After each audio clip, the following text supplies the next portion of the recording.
What a generous community you are.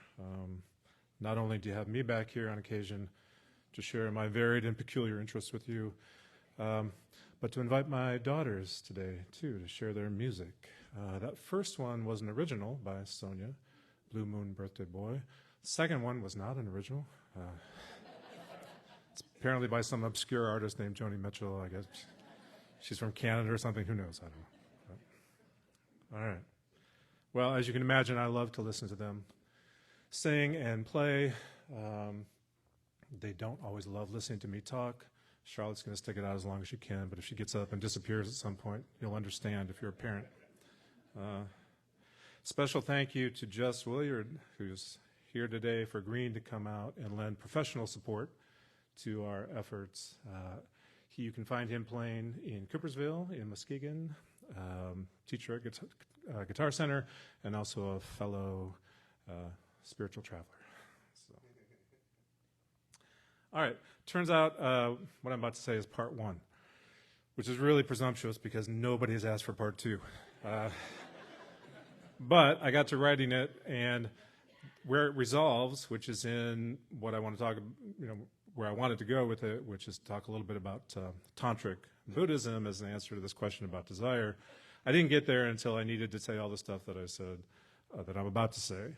So if it goes really well, I'd be more than happy, as you know, to come back for part two. If you're like, we're good, thanks. Completely understand, no problem, really. I still love you guys. Anyway, just a little bit less, probably. All right, here we go. We swim in desire. Our desires ebb and flow, of course, but our days are made up of desires of one kind or another. Can we talk about it? Seems like that's pretty much all we ever do, right? And just start, in English anyway, start by considering how many words we have for desire or desiring. Longing, craving, yearning, hungering, lusting, hankering, wanting, coveting.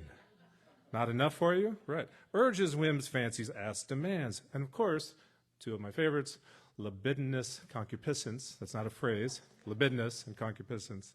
A kind of lecherousness, concupiscence is, that has its origins in the Judeo-Christian tradition. Their obsession with that just goes on. I don't know. And makes its way all the way through Freud, who had a lot to say about it as well.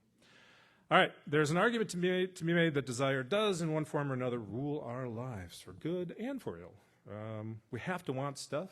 Dick was making this point this morning in the pre-talk. It's like, wait, you have to want to do stuff. It's what moves us off dead center, is the way he put it. That's right.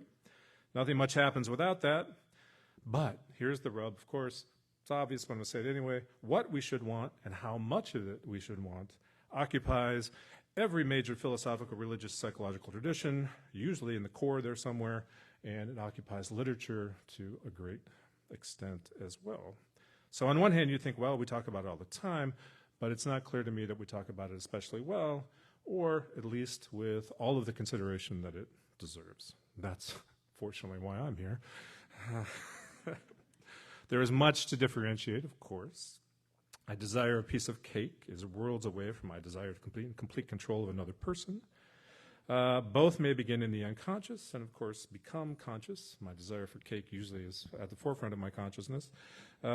The other may or may not. I desire that my children be good people. It's not the same as desiring that other people come to harm. The ends of my desiring are quite different.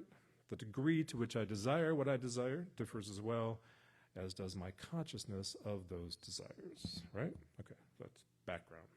So we got to narrow it down to talk about what we want to get to here. The kind of desire I want to speak to today involves a classic dilemma. I experienced it, maybe to some degree still do.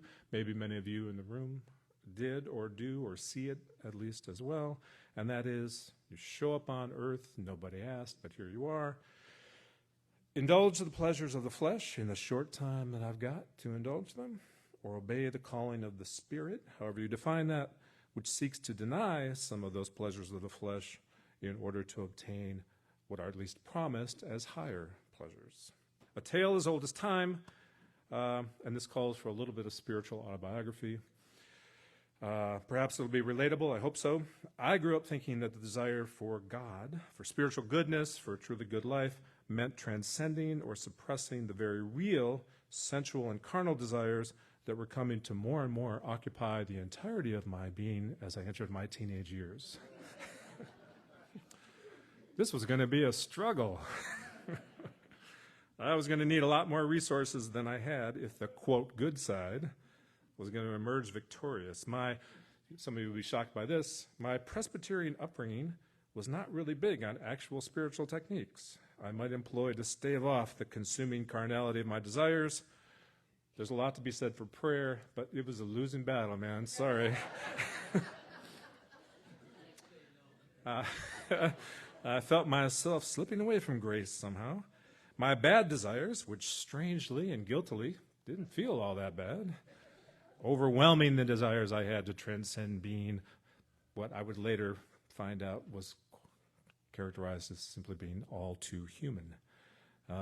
And frankly, I look back on that time, it's a good thing it only lasted 50 years, or God knows what would happen to me.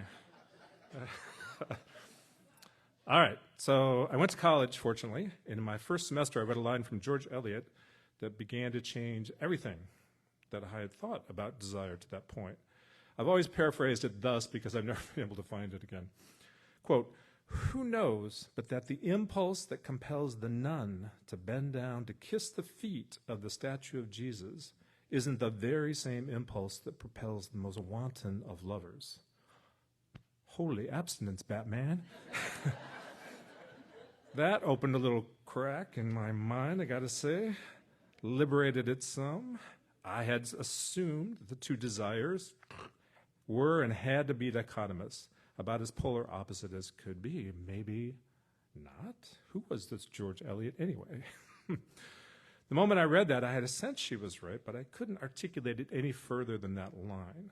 Knowing of my interests and my youthful existential despair, a professor pointed me to Augustine's Confessions about a month later, and I read it quickly.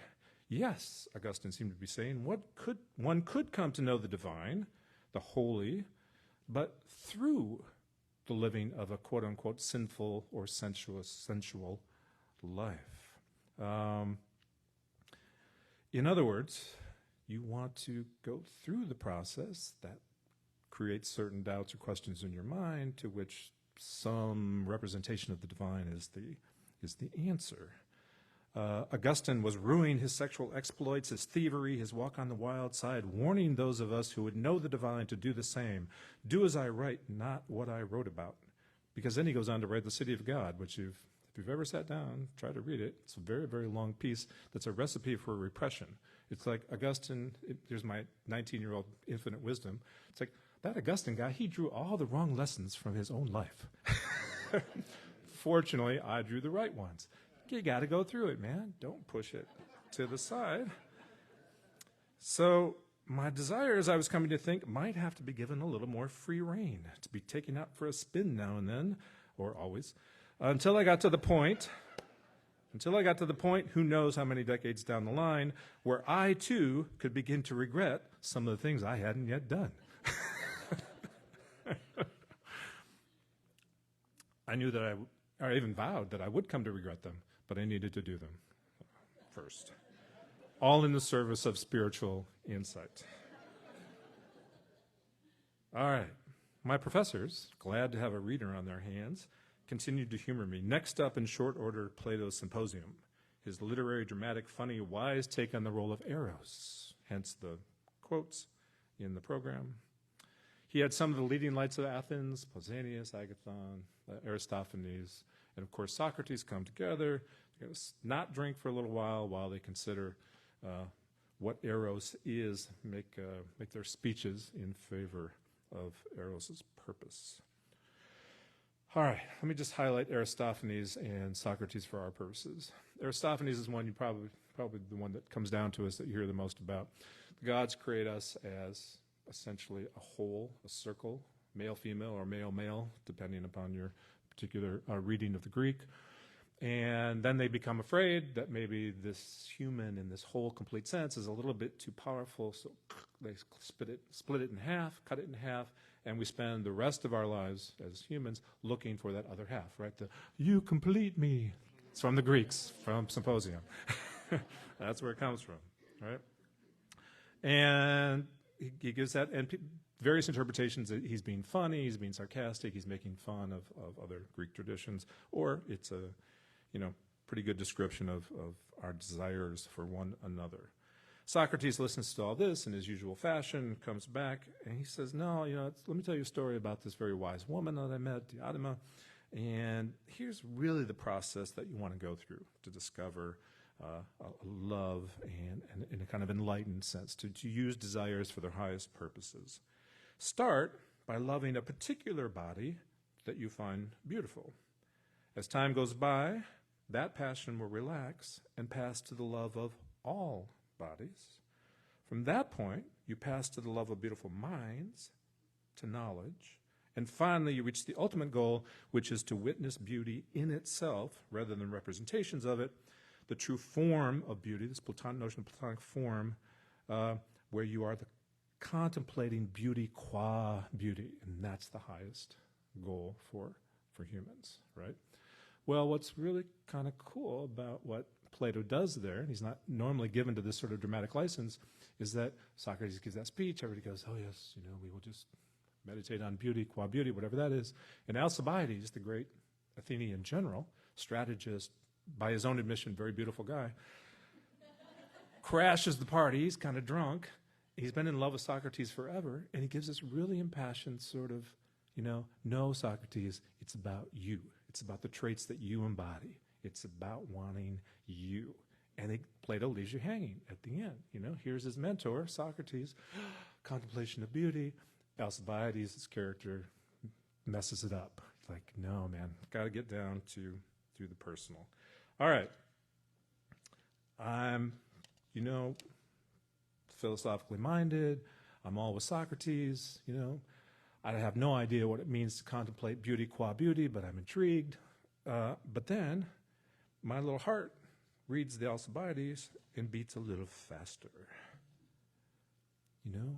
What is it about the particular traits embodied in the particular people that draws out this incredible desire that I and so many others are experiencing? Whew. I'm sorry, is it hot in here? Is it just me? All right, so where am I left, right? I'm still a young guy on the question of desire. So here I am. Try to picture this with my hands. Eliot, the nun and the lovers. Augustine, the sensual life that may well lead one to the spiritual one, filled with potential real harm and regret along the way. And Plato, the love of things in themselves, of perfection in contemplation, or of very messy particulars. Could I choose both? It seemed experientially that both were being chosen for me. That's how I experienced it.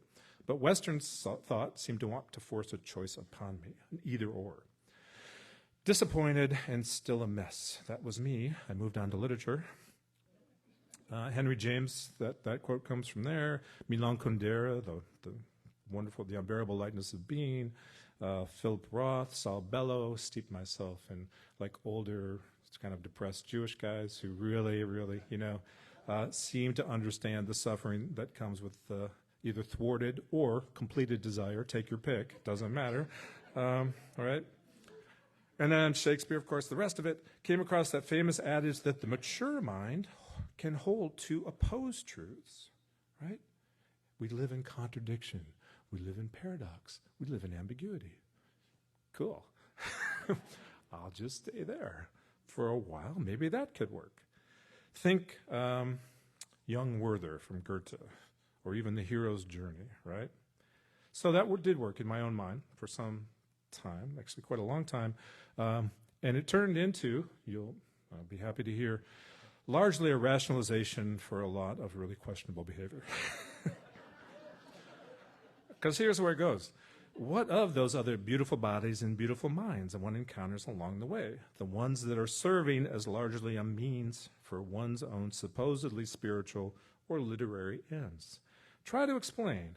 I tried this many times, to someone that you are or were close to while you're breaking their heart, that it's actually all to the good.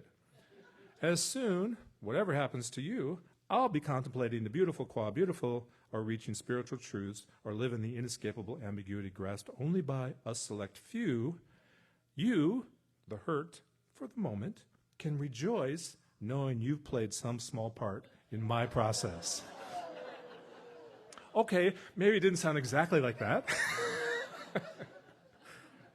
Look, it's a confession, all right? I'm not saying I'm proud of it. But don't sit there, especially the men. Don't sit there like, oh, how could you? Come on.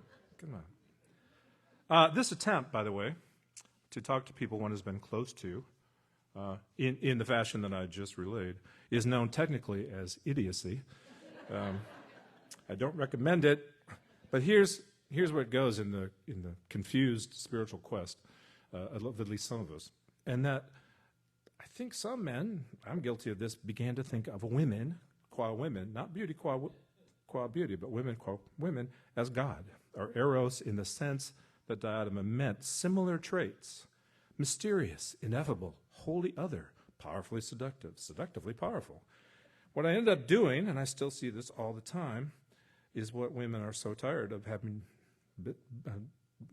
being done to them, which is to give them a status as anything but human, refusing to see them simply as persons with their own agency, their own desires.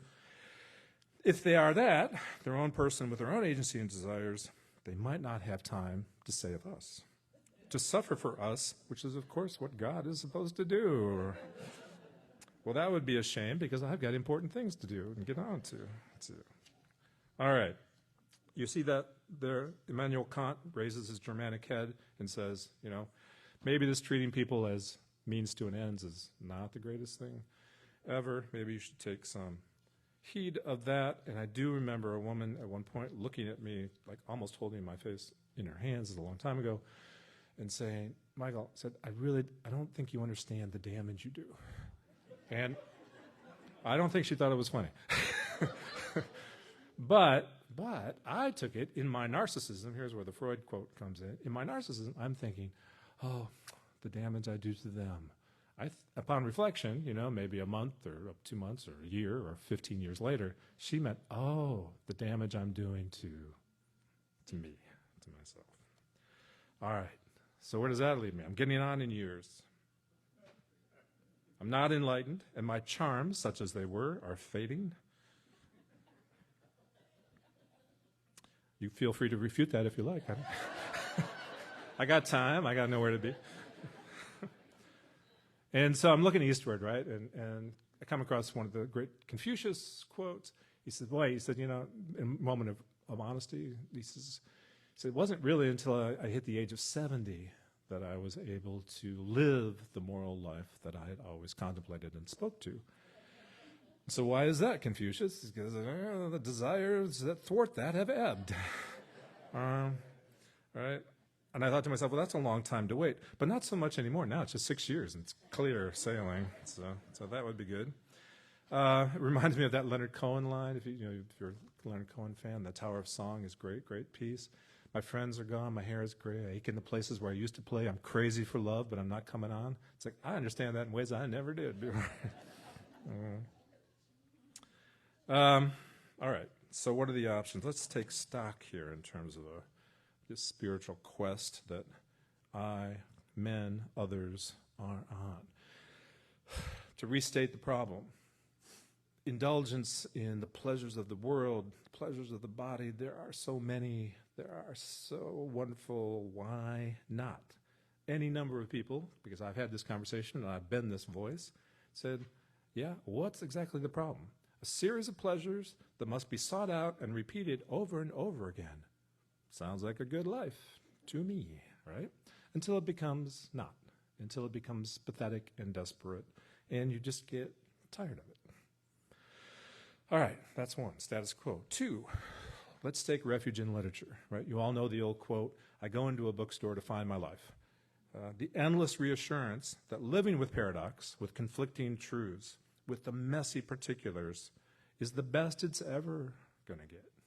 There isn't anything more to shoot for.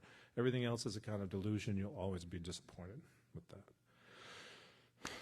All right, the pragmatist, a choice, a commitment.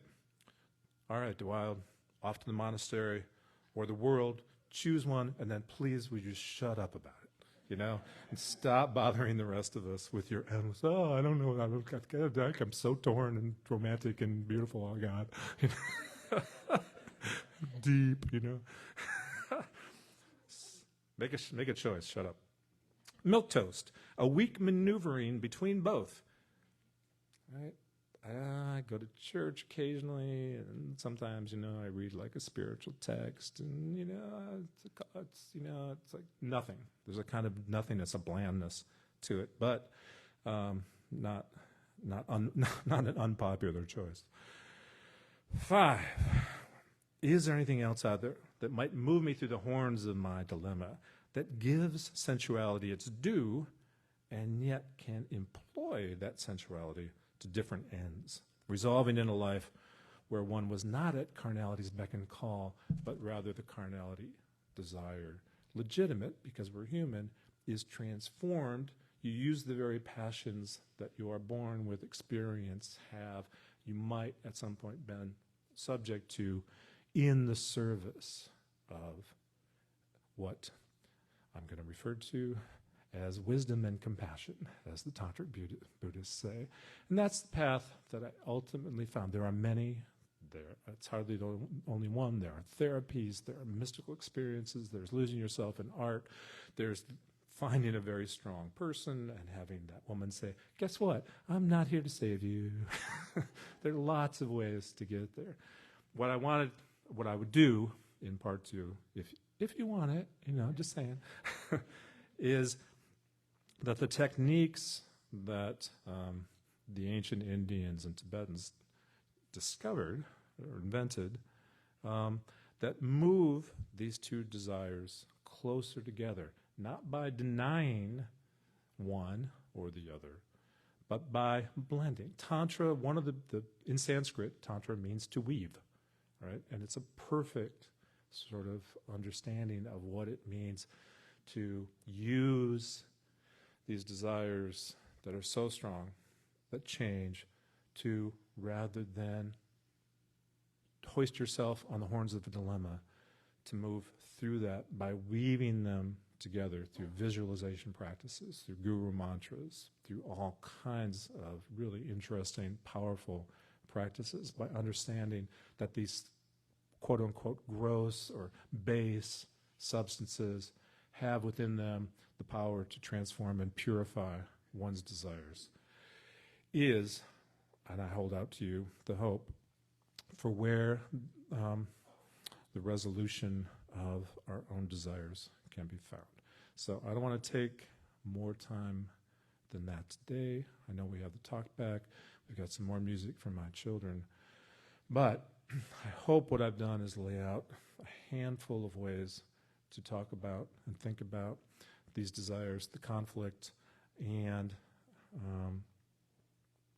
pique your interest just enough so that in another 20 years, when I'm actually able to resolve this, I can come back and tell you how it's all worked out. Thanks a lot.